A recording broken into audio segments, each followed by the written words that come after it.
Bonsoir à vous, bonsoir l'ensemble de vos téléspectateurs. Alors, parler de la soumission revient à évoquer le livre d'Éphésiens, chapitre 5, verset 22, verset 24, dans lequel Dieu recommande explicitement à la femme d'être soumise en toutes choses, d'être soumise en tout à son mari.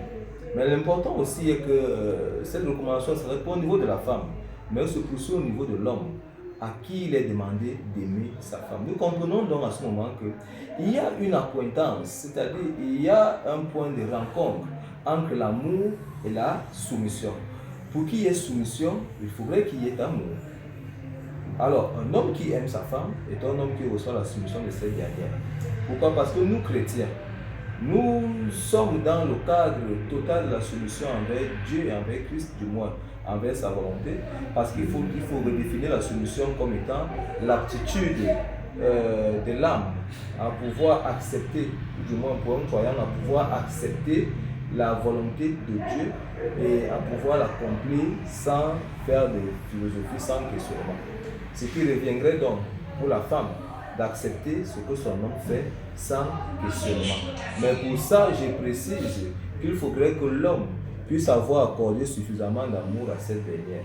C'est pourquoi lorsqu'une femme est insoumise, il faut se poser les bonnes questions avant de chercher à la chasser. Il faut se poser les bonnes questions de savoir, est-ce que nous avons donné suffisamment d'amour à cette dernière? Est-ce que nous avons donné suffisamment d'attention? Est-ce que nous avons donné suffisamment d'écoute pour qu'en retour, nous ayons un comportement d'insoumission? Lorsqu'on s'est posé ces différentes questions, on se rendra donc compte par moment de ce que les femmes qui sont insoumises le sont du fait du désintérêt ou du désamour de leur mari à un moment donné de leur vie conjugale.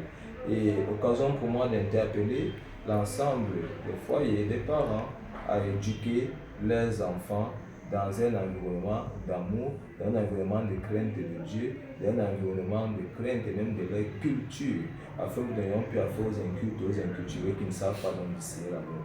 Que Dieu vous bénisse.